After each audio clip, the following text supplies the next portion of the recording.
Hello guys, welcome to अंतराल studio. और आज हमारे साथ पॉडकास्ट में है बहुत ही स्पेशल गेस्ट जिनके साथ मैं आपको इंट्रोड्यूस कराना चाहूंगा शिवम यादव जी, जो एक वास्तु कंसल्टेंट है and he is practising in Raipur since last 10 years and he has some very valuable inputs that we are going to ask him. So let's welcome Shivam ji. First of all, thank you very much to inviting me. And yes, the Vastu is a very big topic. So आज हम जिस तरीके से वास्तु को देखते हैं या वास्तु की एक दुनिया को देखते हैं, तो इसको धीरे धीरे करके हम समझेंगे और ये समझ में हमको जल्दी आ जाएगा कि वास्तु हमारे रियल लाइफ के लिए कितना इम्पोर्टेंट है। साथ ही साथ क्या वास्तु वाकई में वर्क करता है, जो कि मोस्टली लोगों का क्वेश्चन होता है। कई लोग वास्तु को मानते हैं, कई लोग नहीं मानते हैं। तो आज हम इन सारे मिथ को काउंटर करेंगे और साथ ही साथ ये जानने की कोशिश करेंगे कि किस तरीके से वास्तु रियल लाइफ में इम्प्रूवमेंट ला सकता है। तो जैसे कि आपके जो क्वेश्चंस हैं, मैं उनका वन बाय वन आपको आंसर करता हूँ, ताकि हमारी ऑडियंस और बाकी सब लोगों को आज इस कन्वर्सेशन से बहुत वैल्यूएबल नॉलेज देखने को मिले। बिल्कुल। तो सबसे पहले Shivam ji, let's start with asking the basic questions. How did you come across vastu consultancy and how did you become a vastu consultant? Okay, देखिए बेसिकली मैं सिविल इंजीनियरिंग के बैकग्राउंड से आता हूँ और 2011 के बाद से जब मैंने इंजीनियरिंग स्टार्ट की और जब मैं कंटिन्यूसली प्लानिंग, ड्राइंग और कंस्ट्रक्शन के फील्ड में उतरा, तो मैंने अक्सर लोगों के मुंह से वास्तु वर्ड सुनना स्टार्ट किया। तो जब वास्तु मैंने सुना तो मुझे थोड़ा इंटरेस्ट आया उसमें कि वास्तु एक्चुअल में वर्क क्या करता है और क्या ये हमारे फील्ड से रिलेटेड है भी या नहीं है। और इसमें जो जिस तरीके के लोग मिलते थे या कई लोग जो थे जिनको ठगा जाता था, तो मैंने सोचा कि अगर मैं इस टॉपिक को खुद ही लर्न करूं और बहुत आगे इसमें बढ़ूं, तो कम से कम मेरे बहुत सारे क्लाइंट ऐसे होंगे जिनको मैं खुद से गाइड कर सकता हूँ। तो इसलिए फिर मैं इस स्ट्रीम में आया। फिर मैंने इसमें पता किया कि सिर्फ कुछ बुक्स पढ़ लेने से मेरी नॉलेज इंप्रूव नहीं होगी। बिल्कुल। देन फिर मैंने इसके कोर्सेज के बारे में पता किया कि इसको किस तरीके से पढ़ा जा सकता है।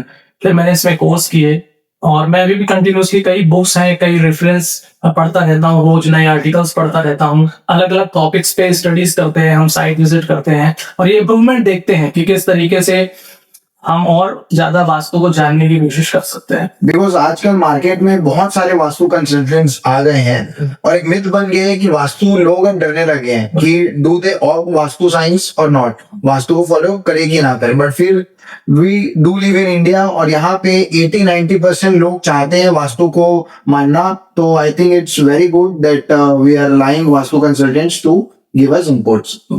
बाकी आप वास्तु को लेके क्या सोचते हैं, मतलब ये कितना इम्पोर्टेंट है एक लोगों की लाइफ में, कितना फॉलो करना चाहिए? 100% वास्तु एक ऐसी चीज है कि अगर जो व्यक्ति एक घर के अंदर रह रहा है, अगर उसका घर वास्तु ओरिएंटेड ना है, अगर वो ऐसा नहीं बना हुआ है, तो उसको मल्टीपल टाइप की प्रॉब्लम्स को फेस करना पड़ेगा डेली रूटीन में। वो प्रॉब्लम्स किसी भी तरीके की हो सकती है। वो बच्चों की शादी ना होना, वाइफ के साथ क्लैशेस होना, पेरेंट्स का सही ढंग से रिलेशन मेंटेन ना हो पाना, बच्चों की स्टडीज में इशू होना, आप यदि फॉरेन ट्रिप जाना चाहते हैं वो आपके कैंसिल्स होना। और मोस्ट इम्पोर्टेंट चीज जिसके लिए आज आप, मैं और पूरी दुनिया भाग दौड़ कर रही है, मनी। तो जो वेल्थ है वो वेल्थ पूरी तरीके से वास्तु पर डिपेंड करती है। अगर आपके घर का वास्तु गड़बड़ है या उसमें कोई इशू आ रहे हैं, तो आप कितनी भी कोशिश कर लीजिए, आप 24 घंटे काम क्यों ना करें, बट वास्तु अगर ठीक ना हो नहीं है तो फिर आपको रिजल्ट नहीं देगा। ओके, सो बहुत ही बढ़िया। And please do also tell us that एक नॉर्मल दिन आपका एज अ वास्तु कंसल्टेंट कैसा जाता है? देखिए, बेसिकली मेरे जितने भी क्लाइंट बेस हैं वो या तो सोशल मीडिया से मुझसे कनेक्ट करते हैं या तो रेफरेंसेस के थ्रू आते हैं। इन जनरल क्या होता है कि जब कोई व्यक्ति अपना घर का निर्माण करने का सोचता है, कंस्ट्रक्शन अगर उसको स्टार्ट करना है, तो सबसे पहले वो आपसे सिंसियर आर्किटेक्ट से मिलता है। जब प्लानिंग का पार्ट कंप्लीट हो जाता है, उसके बाद जब कंस्ट्रक्शन स्टार्ट करने की बारी आती है, तो जनरली लोगों के मन में ये डाउट आता है कि क्यों ना हम एक बार वास्तु इंट्रोड्यूस कर लें अपने प्रोजेक्ट के लिए, ताकि अगर अभी कुछ प्रॉब्लम हो तो हम उसको इसी मोमेंट में रिजॉल्व कर सकें। तो ये कुछ तरीके होते हैं। अदरवाइज कुछ मेरे क्लाइंट्स ऐसे भी हैं जो किसी फ्लैट में रह रहे हैं या किसी घर में रह रहे हैं और अब उनको ये प्रॉब्लम आ रही है, या किसी ने बोला कि भाई आपके घर का वास्तु ठीक नहीं है, देन उस टाइप में हम कंसल्ट करते हैं, हमको रेमेडीज करते हैं या फिर जो भी उनके लिए बेटर सॉल्यूशंस होते हैं तो वो फिर उसके ऊपर ओके ओके, वेरी गुड। सो अब हम अपनी ऑडियंस को थोड़ा सा एजुकेट करना चाहेंगे, what is actually vastu science, vastu होता क्या है। तो इसके रिगार्डिंग मैं कुछ क्वेश्चंस आपके लिए प्रिपेयर किया हूँ। Like if someone is completely new to this field, if someone doesn't know about vastu, तो आप उनको क्या बोलेंगे, व्हाट इज वास्तु? देखिए, वास्तु सबसे पहली चीज तो सबके सीखने की चीज नहीं है, इस चीज को समझिए। Okay. मतलब जरूरी नहीं है कि आपको वास्तु सीखना है उसके बाद ही आप अपने घर का ट्रीटमेंट कर सकते हैं। ओके, कुछ बेसिक ये हो सकते हैं कि कुछ बेसिक चीजें आपको पता हो, आपके घर में क्या क्या इंपॉर्टेंट है, वो क्या रोल प्ले करती हैं, बस आपको उतनी नॉलेज होनी चाहिए। ओके, उसके अकॉर्डिंगली भी आप अपने घर को ऑर्गेनाइज कर सकते हैं। तो इनको मैं जनरली ये समझता हूँ कि 3 सेगमेंट में कभी भी डिवाइड करना चाहिए। जिसको पहला सेगमेंट हो गया आर्किटेक्चरल वास्तु, सेकंड हो गया इंजीनियरिंग वास्तु, और थर्ड हो गया इंटीरियर वास्तु। ओके, मैं मॉडर्न या वैदिक इन सब में बाद में आऊंगा, पहले हम इसको डिस्कस करें, फेज वाइज अपन डिस्कस करेंगे। आर्किटेक्चरल वास्तु जो कि मैंने अभी डिस्कस किया कि जब भी कोई आर्किटेक्ट प्लान बनाता है, वो भी वास्तु ओरिएंटेड अगर प्लान है तो उस समय पे एक आपको वास्तु कंसल्टेंट को अपॉइंट करना चाहिए, जो आपके जो प्लान है उस पे बेसिक डिस्कशन करेगा। अगर कोई प्रॉब्लम वहां पर लग रही है तो वो वहां पे आपको गाइड करेगा। देन सेकंड चीज आ गई इंजीनियरिंग वास्तु। अब इंजीनियरिंग वास्तु में जो पार्ट इंजीनियर का है, लाइक कि आपका प्लान हो गया, अब आपने वो प्लान दे दिया structural consultant, but structural consultant के पास इतनी नॉलेज शायद नहीं है कि वो वास्तु के प्रोस्पेक्ट से उस प्लान में जो चीजें प्रोवाइड कर रहा है क्या वो सही है, या फिर जैसे वो कॉलम प्लेसमेंट कर रहा है, स्लैब दे रहा है, ग्रिड स्लैब दे रहा है, लिफ्ट की रेनफोर्समेंट की डिटेल्स वगैरह प्रोवाइड कर रहा है, तो इसमें भी वास्तु आता है। बिल्कुल बिल्कुल आता है, क्योंकि जब आपके कॉलम प्लेसमेंट हो रहे हैं, हम वास्तु में 5 जोन डिवाइड करते हैं। ओके, सबसे पहले north, east, south, west, okay, ये 4 हो गए, और सेंटर तो हो गया, वो हमारा कर्म स्थान हो ठीक गया। है। मोस्ट इंपॉर्टेंट ये 5 जोन है। ठीक है। तो अगर वास्तु की थ्योरी ये बोलती है कि आपको आपका नॉर्थ ईस्ट हल्का रखना है, तो नॉर्थ ईस्ट में आप हैवी कॉलम्स नहीं दे सकते। ओके, ये वास्तु की थ्योरी है। बट क्योंकि इंजीनियरिंग कंसल्टेंट जो है आपका, जो स्ट्रक्चरल नॉलेज नहीं है, तो वो दे सकते, तो वो प्रोवाइड कर देंगे। Okay. तो ये जब तक आपके पास स्ट्रक्चरल ड्राइंग नहीं आ जाती है, उसके बाद आप एक वास्तु कंसल्टेंट को वो दिखाएं, और फिर दोनों का आपस में एक मेल बना के ही आप आगे ड्राइंग्स उसके अकॉर्डिंगली उसको चेंज करें, क्योंकि पॉसिबल होता है कंस्ट्रक्शन स्टार्ट करने से पहले यदि आपको सही ढंग से गाइड किया जाए तो वो चीज होती है। और जो हमारा थर्ड फेज है वो है इंटीरियर वास्तु। तो इंटीरियर वास्तु टोटली जब स्केलेटन आपका बन के रेडी हो चुका है, आपका स्ट्रक्चरल कंप्लीट हो चुका है, देन फिर आपके बहुत सारे अलग अलग वेंडर्स होते हैं, जिसमें electrician, plumber, wallpaper, furniture, painters, multiple teams का। तो उन लोगों को गाइड करने के लिए भी एक वास्तु कंसल्टेंट की रिक्वायर्ड होती है कि किस जोन में कौन सा जोन कौन से कलर को रिप्रेजेंट करता है। Okay. तो हमको उस तरीके के कलर वहां पर यूज करना है। अच्छा। अगर हम अभी यहाँ पर बैठे हुए और स्टेबल का कलर डार्क ब्लैक है और हम ईशान मोड में बैठे हुए, तो यही हमको नेगेटिव एनर्जीज देने पड़ेगा। ओके, तो इस तरीके से हम कलर कलेक्शंस, उसके अलावा वॉलपेपर के जो चॉइसेस करनी है, फ्लोरिंग जो हमको करना है, पेंट करना है, लाइटिंग हमको किस तरीके की कहाँ पे यूज करनी है, ये सब इंटीरियर वास्तु के आता है। तो ये तीनों अलग अलग सेगमेंट है। तो हमारे जितने भी दर्शक हैं उन सबको ये ध्यान रखना चाहिए कि हमको कौन से टाइम पे किस टॉपिक पे हमको वास्तु की जरूरत है। Okay, okay. एक और क्वेश्चन है मेरे पास कि vastu is often confuse with feng shui, तो ये वास्तु से कितना डिफरेंट है या सिमिलर है, और इन दोनों के फंडामेंटल डिफरेंसेस क्या है? जैसे फेंग शुई और वास्तु, इनमें क्या बेसिक रिलेशन है और किस तरीके से ये डिफरेंट क्रिएट करते हैं, वो मैं डिस्कस करता हूँ।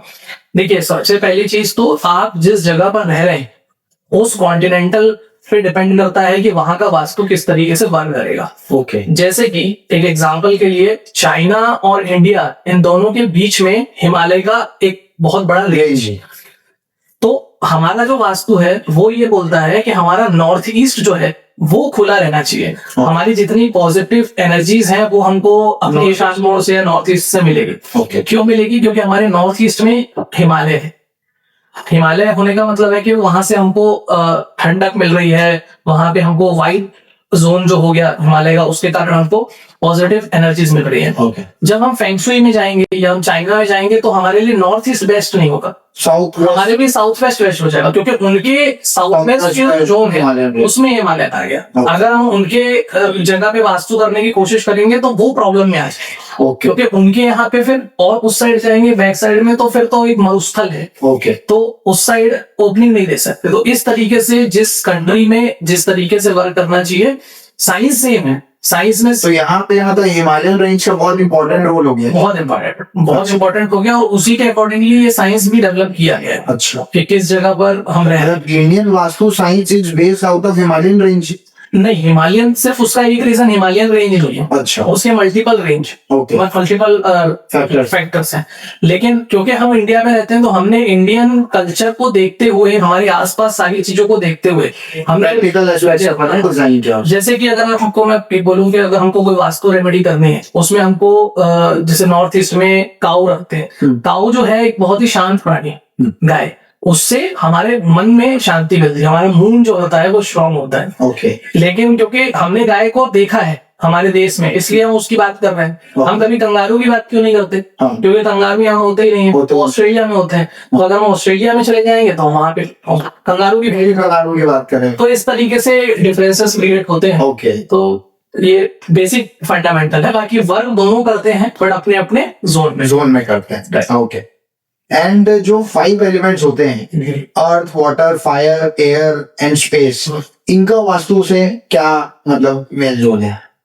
जैसे आपने बहुत समय पहले अपने पूर्वजों से भी सुना होगा, और आप जितने भी अपने वैदिक ग्रंथों में जाएंगे तो आपको पता चलेगा कि जैसे हमारा बॉडी है, शरीर है, वो 5 एलिमेंट से मिलकर बनता है। तो जो 5 एलिमेंट है वो हमारी बॉडी में लिमिटेड परसेंटेज में है। जैसे वाटर हम बोलते हैं 70-80% है, बाकी कुछ तो 70% वाटर है, यानी कि सबसे ज्यादा वाटर है। ऐसे हर अलग अलग जो एलिमेंट्स हैं वो अलग अलग मात्रा में डिवाइडेड है ना, परसेंटेज में। तो वैसे ही जो हमारा घर है उसमें भी 5 एलिमेंट होते हैं। ओके, उसमें भी वाटर है, फायर है, सॉइल है, स्काई है, विंड है। तो ये सब अलग अलग उसके एलिमेंट्स हो गए। किसको कितनी मात्रा में रखना है, जब तक हम ये नहीं सीखेंगे, जैसे हमारी बॉडी ने सीख लिया, बैलेंस नहीं होगा। अगर वो बैलेंस नहीं होगा तो वो प्रॉब्लम करेगा। ओके, तो इसलिए इन 5 एलिमेंट का बहुत ज्यादा ध्यान है, बहुत जरूरी है। So our next question is like, what are the most important directions in Vastu? Directions तो देखिए सारे अच्छे हैं। ओके, सारे डायरेक्शन इंपॉर्टेंट है। किसी भी डायरेक्शन को ये नहीं बोल सकते कि डायरेक्शन वीक है या इसी फेसिंग का घर लेना चाहिए या ये फेसिंग खराब है। आपको यूज करना आना चाहिए। I was about to come to this question कि साउथ फेसिंग रॉन्ग, क्योंकि टिपिकली अपने यहाँ पे रियल स्टेट में बोला जाता है कि साउथ फेसिंग प्लॉट है तो नहीं बिकेगा या लोग नहीं खरीदेंगे। It is very wrong as पर वास्तु। तो आप इसका प्लीज हमें बताएं कि is south facing plot really very bad और इट्स जस्ट अ मिथ? देखिए, साउथ किसको शुभ होगा किसको अशुभ होगा, ये एक एस्ट्रो वास्तु का पॉइंट है। सबसे पहली चीज तो जब तक किसी व्यक्ति की कुंडली का विश्लेषण नहीं किया जाएगा डिटेल में, तब तक हम ये नहीं सजेस्ट कर सकते कि उस पर्सन को कौन सी फेसिंग का हाउस सूट करेगा, उसके लिए कौन सा लगी है। ये तो हो गया पर्सनल इन्वेस्टिगेशन जो एक पर्सन के लिए होनी चाहिए। सेकेंड बात, साउथ, जैसा आपने बोला कि साउथ का एक बहुत बड़ा हवा बना हुआ है मार्केट में कि ये नहीं लेना चाहिए, बैड एनर्जीज होती हैं या खराब प्लॉट्स होते हैं, खराब फेसिंग, तो ऐसा कुछ भी नहीं है। आप किसी भी सिटी में चले जाइए, चाहे आप दिल्ली चले जाइए, चाहे आप मुंबई चले जाइए, वहां पे जो साउथ का जोन है वहीं पे आपको सबसे अमीर लोग मिलेंगे। ओके, आप रायपुर में भी अगर आप बात करेंगे तो रायपुर में भी जो सबसे पहली जो बसावट आई वो भी साउथ में आई। आज भी साउथ में जो लोग रह रहे हैं वो ओवरऑल ये तो रायपुर या किसी सिटी का साउथ हो गया, बट साउथ फेसिंग साउथ दोनों चीजें बिल्कुल डिपेंडेंट है। अगर हम इंडिया का मैप देखें और उसमें भी साउथ देखें तो साउथ में सबसे ज्यादा जो लिटरेसी भी है, हेल्दी भी है। ओके, आप वहां पे देखिए बालाजी जो मंदिर है, सबसे ज्यादा सोना वहां पर चढ़ता है, वो भी साउथ में। अल्टीमेटली क्या हो रहा है कि साउथ जो है वो लोगों को गेन तो दे रहा है, बट बेनिफिट कैसे लेना है वो आप पे डिपेंड करता है। तो इस तरीके से डायरेक्शन सारे अच्छे हैं, किसी में कोई दिक्कत वाली बात नहीं, आप जो चाहें वो ले सकते हैं। तो हमने वास्तु का एक बेसिक जो एक आउटलुक है वो तो हमने जान लिया कि what is vastu science and how it plays role on a common man's life. अब अपन जानते हैं कि प्रैक्टिकल वास्तु क्या होता है। Like on day to day basis I also come across with many clients जो हमको बोलते हैं कि सर हमको पूरा डिटेल्ड वास्तु चाहिए, महावास्तु चाहिए। महावास्तु वर्ड आप अभी रिसेंटली 2-3 साल 5 साल के अंदर में कुछ ज्यादा ही सुन रहे हैं इन आर इंडस्ट्री की महावास्तु चाहिए, है ना। हर एक डायरेक्शन को 9 पार्ट्स में डिवाइड करना है, उसके अकॉर्डिंग प्लान करना। तो I have some questions regarding that also. तो आप हमें बताएंगे कि what are the top 3 mistakes that vastu में जो नहीं करना चाहिए। वास्तु में नहीं करना चाहिए या घर में नहीं करना चाहिए, दोनों अलग अलग चीजें हो गई। ओके। तो वास्तु तो हम तब देखेंगे जब हमारा घर पूरा वास्तु के हिसाब से बना हुआ है। जैसा कि आपने 32 जो एक बात की, हाँ। या 9 पार्ट में डिवाइड करने की बात की, तो बेसिकली क्या हो गया, महावास्तु जो है वो चला गया है इन डेप्थ। ओके। किसी भी आप नॉर्मल आदमी को, आप जैसे कि एक मैं दूसरा एग्जांपल देता हूं कि अगर आपको सर्दी खांसी जुकाम है तो आप छोटे डॉक्टर के पास जाएंगे अपने मोहल्ले में, ना कि किसी डायरेक्ट एम्स पहुंच जाएंगे। एम्स आप तभी जाएंगे जब आपको बड़ी बीमारी है। तो हमारी इंडस्ट्री का यही एक दुर्भाग्य बोल सकते हैं कि क्या होता है कि हम बड़े बड़े कंसल्टेंट को देखते हैं बड़ी बड़ी बातें करते हुए, और वो सोचते हैं कि ये हमारे घर में अप्लाइकेबल है। तो ये दिक्कत है। आप अपनी प्रॉब्लम को रेक्टिफाई करिए, वो किस लेवल की है, उसका सॉल्यूशन उस लेवल के डॉक्टर से ढूंढ के फिर रिजॉल्व कीजिए, है ना। जैसे अगर आपका घर है वो बना हुआ है 600 स्क्वायर फीट में, या 1000 स्क्वायर फीट में, या 1500 स्क्वायर फीट में, अब आप उसमें महावास्तु, देव वास्तु, या फिर उसमें 9 खंड में डिवाइड करके, या 32 खंड में, तो आप घर ही नहीं बना पाएंगे।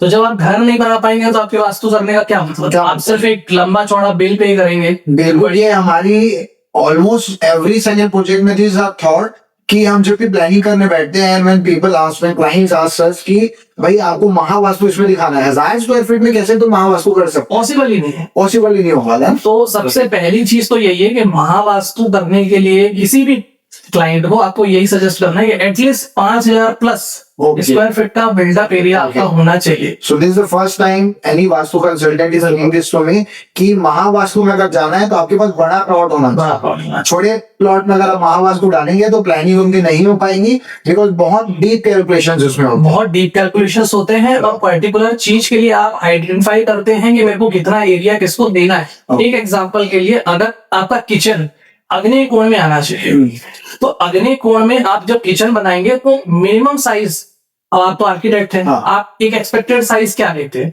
100 स्क्वायर फीट मिनिमम होना चाहिए। लेकिन अगर किसी का प्लॉट 600 स्क्वायर फीट का और आपने 100 स्क्वायर फीट उसमें किचन ले लिया, तो कहाँ से प्लानिंग होगा? और अगर आपने उसको छोटा कर दिया तो वो अग्नि की जगह पे साउथ वेस्ट में भी चला जाएगा, साउथ ईस्ट में चला जाएगा, तो वो 3-4 डायरेक्शंस में घुस जाएगा।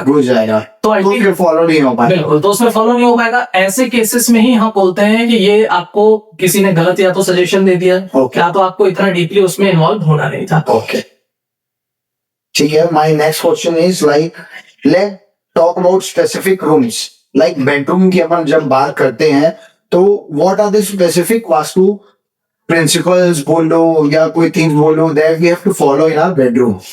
बेडरूम देखिए, हर तरीके के लोगों के लिए, हर एज सेगमेंट्स के जो लोग हैं उनके लिए डिफरेंट लोकेशंस होती हैं, अलग अलग डायरेक्शंस होते हैं। जैसे कि कोई भी डायरेक्शन बेडरूम के लिए गलत नहीं है, बट उस बेडरूम में आपको क्या बेनिफिट उठाने हैं वो डिपेंड करता है। मैं कम उम्र से लेके बुजुर्ग तक एक एक करके एक्सप्लेन करता हूँ। सबसे पहले हम बात करते हैं न्यू बॉर्न बेबीज की, या फिर जो बच्चे 12 साल से छोटे हैं। सबसे पहले तो ऐसे बच्चे जो होते हैं उनका जो मन होता है वो चंचल है, ठीक है, वो अपने खेलने, एंजॉय या थोड़ी बहुत स्टडी के इन सब चीजों में रहते हैं, तो उनको ज्यादा स्ट्रेस नहीं दे सकते। तो स्ट्रेस अगर नहीं देना है तो सबसे अच्छा जो जोन है वो है ईशान कोण वाला एरिया, नॉर्थ ईस्ट का डायरेक्शन। तो अगर आप नॉर्थ ईस्ट के डायरेक्शन में बेडरूम बनाते हैं बच्चों का, तो बच्चे हमेशा वहां पे खुश रहेंगे, अच्छा इंप्रूवमेंट उनको देखने को मिलेगा, किसी भी तरीके की उनके में प्रॉब्लम नहीं आएगी, एंजाइटी नहीं आएगी, चिड़चिड़ापन नहीं आएगा। इस तरीके से उनके ऊपर वास्तु इम्पैक्ट करेगा। Okay, what about rented homes और अपार्टमेंट्स? बिल्कुल, वास्तु क्या है यहाँ पे भी अप्लाई होता है? सपोज मैं किसी रेंट के घर में रह रहा और उसका वास्तु खराब है, तो क्या मुझे वो इफेक्ट करेगा? देखिए, सबसे पहली चीज तो जो प्रॉपर्टी जिस पर्सन की है, जिसके नाम पे रजिस्ट्री है, उसको सबसे ज्यादा इम्पैक्ट करता है। ओके, ठीक है। तो ये मतलब कैसे पता चलता है? मतलब वास्तु कोई गॉड है कि उसको पता चल गया कि भैया इसके नाम पे इसी को मेरे को हार्म पहुंचाना है या नहीं पहुंचाना है, कि इसी को लाभ देना है? ये तो मतलब थोड़ा सा एक मुझे वैसा लग रहा मतलब ये कैसे आपस में कनेक्ट होगा, कैसे ये connect किस होगा? तरीके से काम है। करेगा। यूनिवर्स को कैसे पता चल रहा है ये प्रॉपर्टी मेरे नाम पे है कि किसके नाम पे है? देखिए, इसको समझने के लिए थोड़ा सा हमको ना हिस्ट्री में जाना पड़ेगा। ओके, देखिए, सबसे पहली चीज कैसा है कि हमारे वास्तु भगवान जो है, जब हम किसी घर को 32 अलग अलग भागों में डिवाइड करते हैं, तो कहीं पे वास्तु भगवान का शेप, हाथ, पैर, ऐसे अलग अलग डायरेक्शन आता है। उसमें कुछ अच्छे देवता भी हैं और कुछ बुरे देवता भी हैं। उन्होंने अपनी अपनी एक पोजीशंस उस पूरे चार्ट में लेकर रख ली हुई है।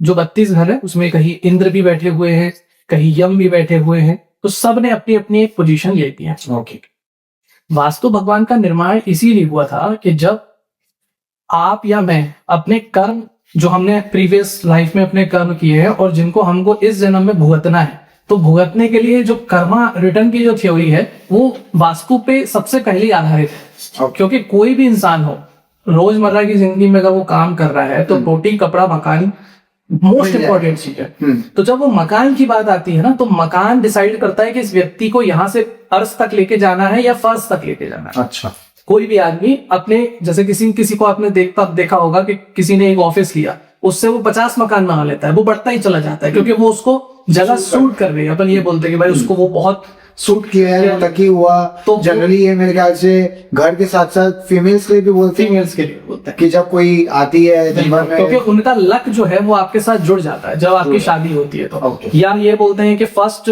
जो आपका बच्चा हुआ और अगर वो बेटी हुई तो वो बहुत लकी चार्म होते हैं। जब कभी हम लोग डिस्कस करते हैं कि आपके घर में लक्ष्मी हुई, तो लक्ष्मी हुई का मीन्स मतलब वो रिलेट उसी चीजों से किया जा रहा है।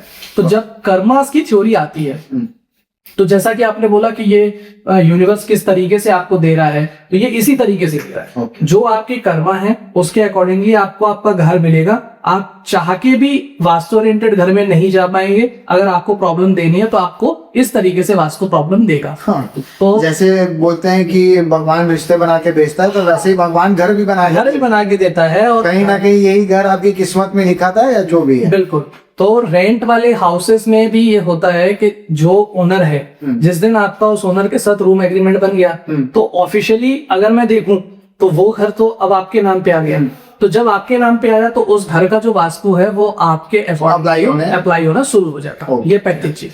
दूसरी चीज, फीमेल को बहुत सारी प्रॉब्लम्स आती हैं, आपने देखा होगा घर में, और उस घर में बाकी किसी को दिक्कत नहीं आ रही लेकिन फीमेल को बहुत दिक्कत आ रही है। या उस घर में अगर 4 भाई रह रहे हैं तो 4 में से 3 तो बहुत अच्छा कमा रहे हैं लेकिन एक ही को दिक्कत आ रही है। तो कई लोग बोलते हैं कि घर का वास्तु तो ठीक है, उसकी शायद किस्मत ही खराब हुई, बट ऐसा नहीं होता। अच्छा, हर किसी के लिए अलग अलग वास्तु अलग अलग तरीके से काम करता है। जैसा कि मैंने अभी आपको बताया कि जिसके नाम पर वो प्रॉपर्टी है उसके लिए वो वास्तु अलग काम करेगा, फीमेल के लिए अलग करेगा, जो आपका छोटा भाई है उसके लिए अलग करेगा, लेकिन वो एक एस्ट्रो वास्तु का पॉइंट है। ओके, वो जब हम उस टॉपिक पे जाएंगे तो उस टॉपिक पे अलग से डिस्कशन करेंगे। So my next question is like, are there any quick no cost vastu fixes that people can apply in their home immediately? सबसे मोस्ट इम्पोर्टेंट चीज क्या है, लोगों को ये लगता है कि हमारे घर में नेगेटिविटी है, नेगेटिव वाइब्स है, कई बार अजीब लग रहा है। या हम किसी भी नए घर में घुसते हैं या मैं सडनली किसी नए आदमी के घर चला जाऊं तो कभी फील होता है कि कुछ दबा दबा सा है, थोड़ा सा जो हम जिस तरीके से ना एनवायरनमेंट फील करना चाहते हैं वो हमको अनकंफर्टेबल कर देता है। राइट। तो नेगेटिविटी को हटाने के लिए 2-3 एकदम सिंपल सी रेमेडीज हैं, वो आप अवश्य अपने घर में कीजिए, बहुत अच्छे बेनिफिट्स हैं। एक तो रेगुलर बेसिस पे जब आपके घर में झाड़ू पोछा होता है, अगर झाड़ू कर रहे हैं तो हर कॉर्नर पे आप सॉल्ट, जो रॉक सॉल्ट आता है, वो स्प्रेड कर दीजिए। अच्छा, 10-15 मिनट छोड़ के झाड़ू लगा के हर कॉर्नर से उसको घर के बाहर निकाल दीजिए। या तो पोछा कर रहे हैं तो पोछे के पानी में उसको मिक्स कर दीजिए और उससे पूरे घर में आप पोछा लगाइए। Okay. ये नेगेटिविटी को निकालने का एक बहुत अच्छा तरीका है। Okay. दूसरा सबसे अच्छा तरीका ये है कि जो प्राण प्रतिष्ठा किया वाला शिवलिंग मंदिर हो, उस मंदिर में अपने घर से जल लेकर जाएं। अच्छा। उसमें गंगा जल वगैरह मिला के आप शिव जी पर अर्पित करें। अच्छा। और उसका बचा हुआ थोड़ा सा जल घर लेकर आए और उसको पूरे घर में आप स्प्रेड कर दें। ओके ये, और साथ ही साथ आप हल्दी का छिड़काव भी कर सकते हैं। ओके। जो हल्दी होती है वो हमारे आयुर्वेद में भी यूज होती है, वो बहुत अच्छी औषधि भी मानी जाती है। तो ये 3-4 ऐसी बेसिक चीजें हैं जो नो कॉस्ट। सबसे पहले चीज तो इसमें आपका पैसा खर्च नहीं हो रहा। दूसरी चीज इजीली अवेलेबल है और किसी के लिए भी मतलब वो इमीडिएट अप्लाई किया जा सकता है, जिससे आपका डिफरेंस फील होगा। यस, आप फ्लैट में कर सकते हैं, आप बंगलोज में कर सकते हैं। Okay. एक छोटे मध्यम वर्ग का आदमी भी कर सकता है और बड़े मिडिल लेवल का भी आदमी कर सकता है, तो किसी को भी। ये तो चलिए बहुत ही एक अच्छा हमको एक यूजफुल बेनिफिशियल चीज पता चला कि anyone can do this instant vastu remedy, जिससे कि और थोड़ा सा नेगेटिव एनर्जी चले गया, बेटर फील हो रहा है एंड थोड़ा सा लाइफ एलिवेट हो रहा है। Okay, very good sir. तो अब हम सर थोड़ा सा डीप वास्तु की ओर बढ़ेंगे, because we have already discuss practical vastu, vastu का एक एजुकेशनल हमने एक इनपुट ले लिया है। डीपर कॉन्वर्सेशन के लिए आई हैव फ्यू टॉपिक्स जो कि डे टू डे बेसिस में आप भी डेली प्रैक्टिस करते हैं। We also since being an architect हम लोग भी डेली बेसिस में क्लाइंट से सुनते हैं। तो कुछ क्वेश्चन मैं आपको बोलता हूं, लाइक जब आप, ये तो आपने जस्ट कवर कर लिया, जिसको हटाया था वही नेगेटिव वाला घुसते सर जो फील करते हैं। फिर एक there is a growing trend of vastu compliant real estate. तो how do you see this relationship between vastu and architectural together? देखिए, आर्किटेक्चरल, जैसा कि मैंने अपने टॉपिक में स्टार्टिंग में ही बताया था कि आर्किटेक्चरल वास्तु एक अलग से ही पूरी स्ट्रीम है, एक अलग ही सब्जेक्ट है। तो ये दोनों तो बिल्कुल कोरिलेट करते ही हैं। ओके। क्योंकि अगर आपका प्लान आर्किटेक्ट ने बना दिया है तो उनको भी वास्तु की बहुत नॉलेज होती है। तो उसमें बस आपको यही देखना है कि मेरा क्या प्लॉट साइज इतना बड़ा है कि मेरे को एक वास्तु कंसल्टेंट के पास जाना है, बेसिक चीज है। दूसरी चीज, अगर मेरा प्लॉट ऑलरेडी छोटा है तो जैसा मैंने 5 एलिमेंट की बात की, आपने उन 5 एलिमेंट को अगर हर चारों तरफ आपने उसको बैलेंस कर लिया तो आधे तो वास्तु दोष वहां पे खत्म हो जाते हैं। और 3 ऐसी चीजें हैं जो आपको अपने आर्किटेक्ट से भी डिस्कस करनी है या उन्होंने प्लान बना के दिया है तो आप खुद ही चेक कर हैं। सबसे मोस्ट इंपॉर्टेंट चीज है आपका टॉयलेट, जो ईशान कोण वाले एरिया में नहीं आना चाहिए। सेकंड, स्टेयर भी आपके ईशान कोण वाले क्षेत्र में नहीं आना चाहिए। थर्ड, सेप्टिक टैंक, जो सीवरेज टैंक सभी नहीं होना चाहिए, क्योंकि सबसे ज्यादा पैनिक करने वाला जो एरिया है वो ईशान कोण नॉर्थ ईस्ट है, उसको सबसे ज्यादा लाइट रखना है। उसमें आप जितना ग्रीन ग्रास रख सकते हैं, इको फ्रेंडली रख सकते हैं, गार्डनिंग कर सकते हैं।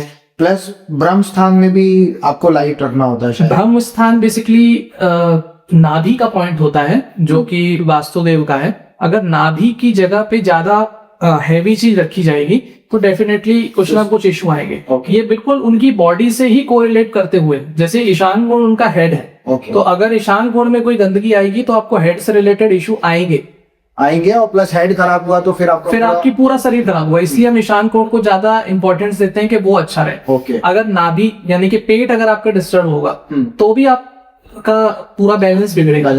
तो इसलिए इन सब चीजों को बहुत ज्यादा ध्यान रखना होता है। हार्ट कहाँ पे प्लेस होता है वैसे इसमें? देखिए, हार्ट का कोई एक पर्टिकुलर पोजीशन नहीं बोल सकते कि हमको इस डायरेक्शन से हमको हार्ट चेक करना है, लेकिन क्या होता है कि जैसे हार्ट हो गया, वो जनरली अग्निकोण वाला जो क्षेत्र है वो उससे रिलेट कर सकते हैं। इसलिए क्योंकि जैसे हार्ट अटैक के सिम्टम्स यदि हम देखते हैं कई बार, तो वो हमने केस स्टडीज में ये देखा है कि अगर किसी ने अपने अगले कोण में वाटर एलिमेंट ले आया है तो उस तरीके कॉन्ट्राडिक्टरी हो गया। यस, वो क्योंकि फायर था उसमें आपने पानी कर दिया तो वो दोनों एक दूसरे के एंटी हैं, तो इससे प्रॉब्लम्स इस तरीके की आने को मिलते हैं।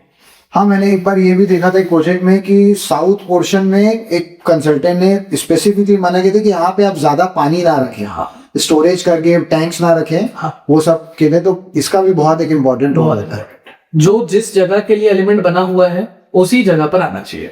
Okay, so I would like to ask you now कि can a vastu perfect home can still have people unhappy in it?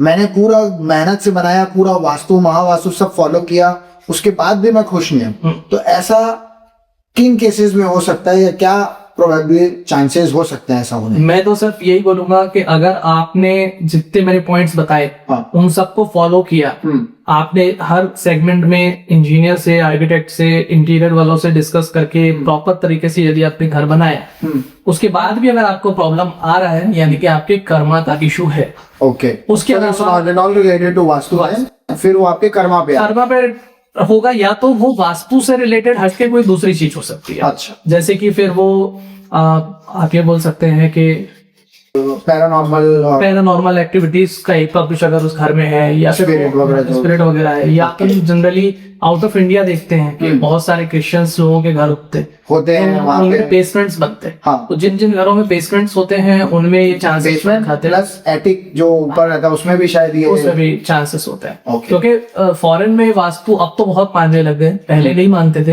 तो नहीं मानने के कारण उन लोगों के घर वैसे भी बहुत ही बहुत ज्यादा वहां पे दिक्कत आती थी। अब लेकिन वहां पे क्योंकि हर चीज जो हमारे इंडिया में हम लोगों ने की है, सब फॉरेन में अभी अडॉप्टेबल है। हाँ। हर आदमी यहाँ पे योगा भी सीखा ऑल है। Over the world is adapting to Indian culture, Yes. और वास्तु भी एक मेरे ख्याल से इंडियन ओरिजिन कंसेप्ट ही है जो पूरे वर्ल्ड में आज की डेट में फेमस, जो कि एक बहुत ही प्राउड मोमेंट है अपने इंडियंस के लिए।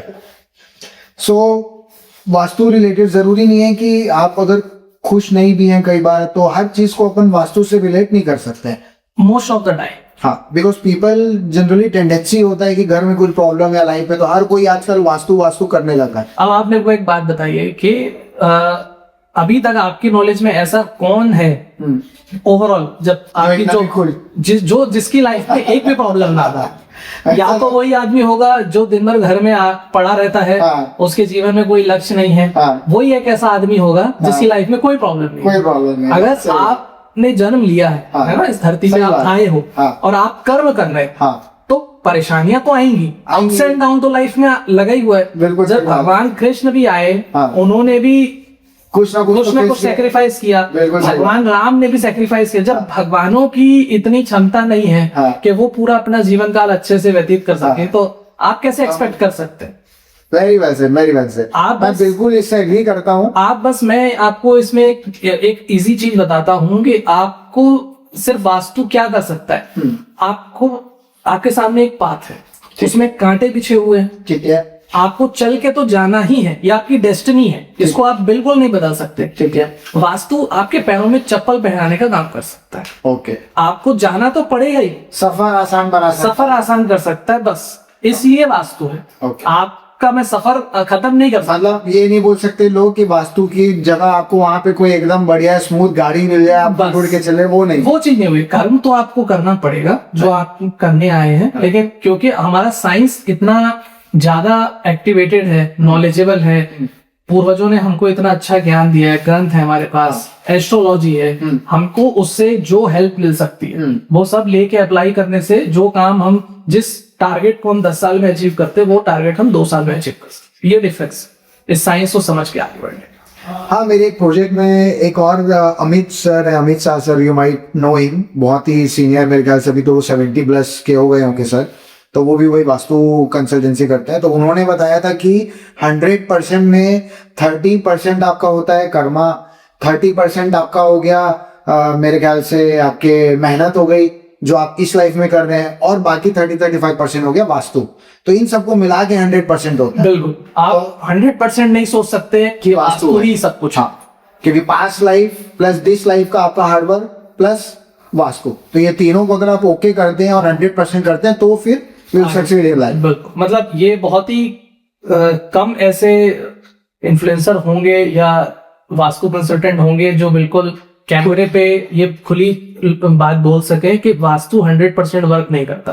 क्योंकि मैं इसलिए बोल सकता हूँ क्योंकि आपको सिर्फ वास्तु के भरोसे नहीं बैठना है, आप किसी का समय इसलिए बर्बाद नहीं कर सकते क्योंकि आप एक वास्तु पर्सन हैं। सही बात।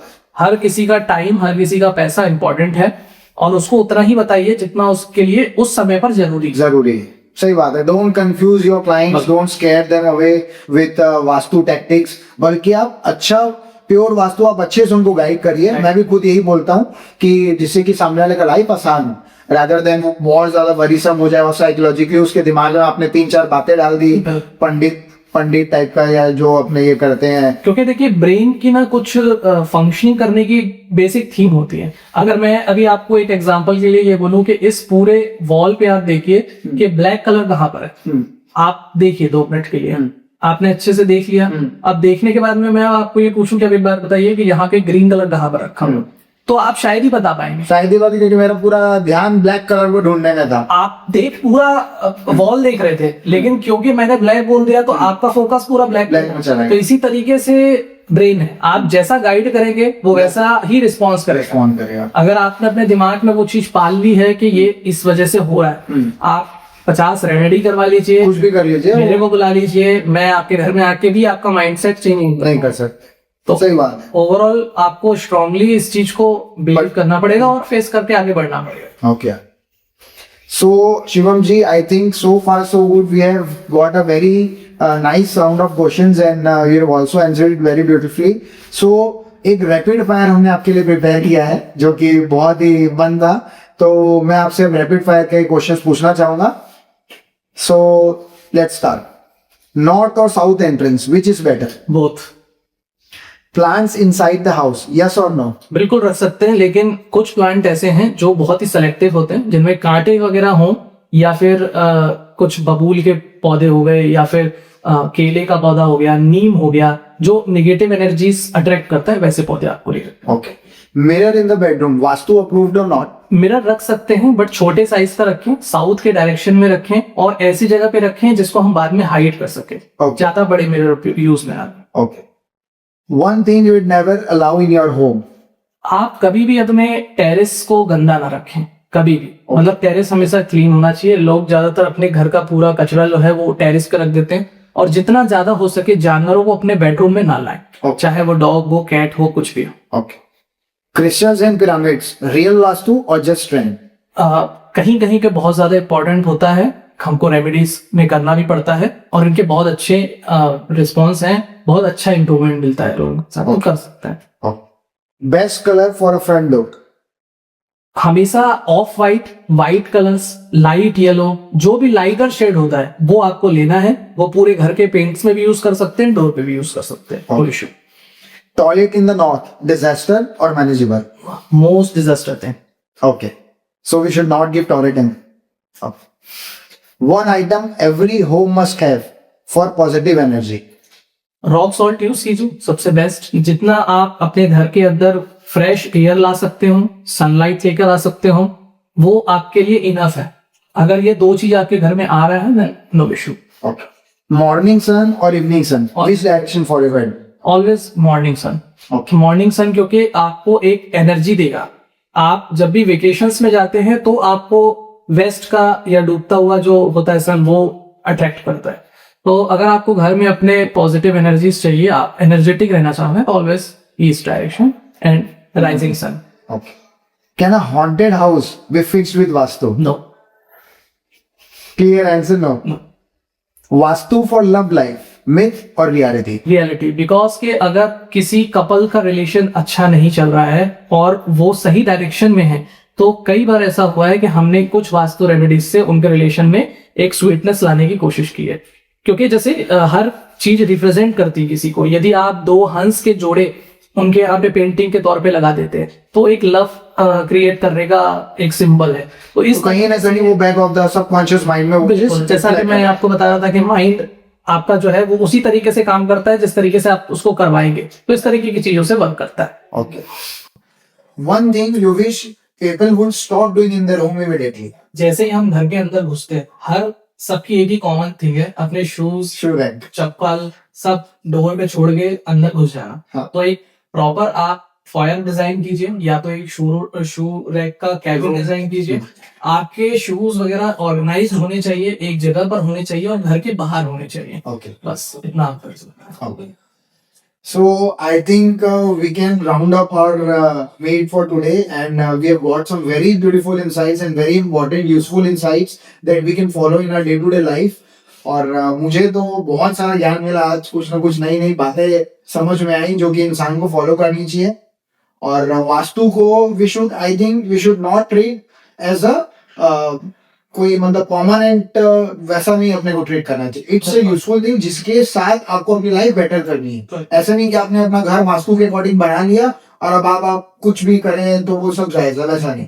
You should follow vastu along with your daily routines, और आपको अच्छे हैबिट्स फॉर्म करने चाहिए और सारी चीजें। तो ये सब हमको आज सीखने को मिला। देखिए गाइस, जितने भी आप अभी तक व्यूअर्स इस कन्वर्सेशन को बहुत पेशेंसली सुन रहे थे, आई होप कि आप लोगों का ये टाइम बहुत ही यूजफुल होगा। एंड अगर आप भी अपने घर का वास्तु में कुछ इम्प्लीमेंट करना चाहते हैं तो हमें फॉलो करें। जो भी आपके डाउट्स हैं इस वीडियो के कमेंट बॉक्स में जाएं, इस कमेंट बॉक्स को फुल कर दीजिए। जो जो आपकी कमेंट्स हैं हम कोशिश करेंगे कि इंडिविजुअली आप लोगों से कनेक्ट करें, रिप्लाई करें। एंड चैनल जरूर सब्सक्राइब कीजिए। वास्तु से डरना नहीं है, वास्तु को समझना है, समझ के हमको आगे बढ़ना है।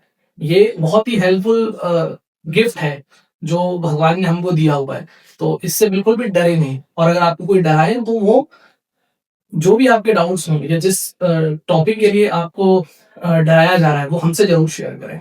तो हाँ, ये मैं भी बोलना चाहूंगा, हमने एक वो मूवी में भी देखा है राम जी कि मोस्टली गॉड फेयरिंग पीपल होते हैं, बिल्कुल बट यहाँ पे हमको गॉड लविंग बनना चाहिए रादर देन गॉड फेयरिंग। तो वैसे ही अपने को वास्तु लविंग बनना चाहिए rather than vastu fearing. Right. तो ये बहुत ही हमको अच्छा इंसाइट मिला है। And I think guys that बहुत ही मजा आया हमको आज शिवम सर के साथ में सारा वास्तु इनपुट लेते हुए। और फिर हम जल्दी इनको बुलाएंगे अपने नेक्स्ट एक एपिसोड में, जहां पे हम कुछ नई बातें सुनेंगे और नए कॉन्वर्सेशंस के साथ हम एंगेज करेंगे। Thank you thank you so much. Thank you guys.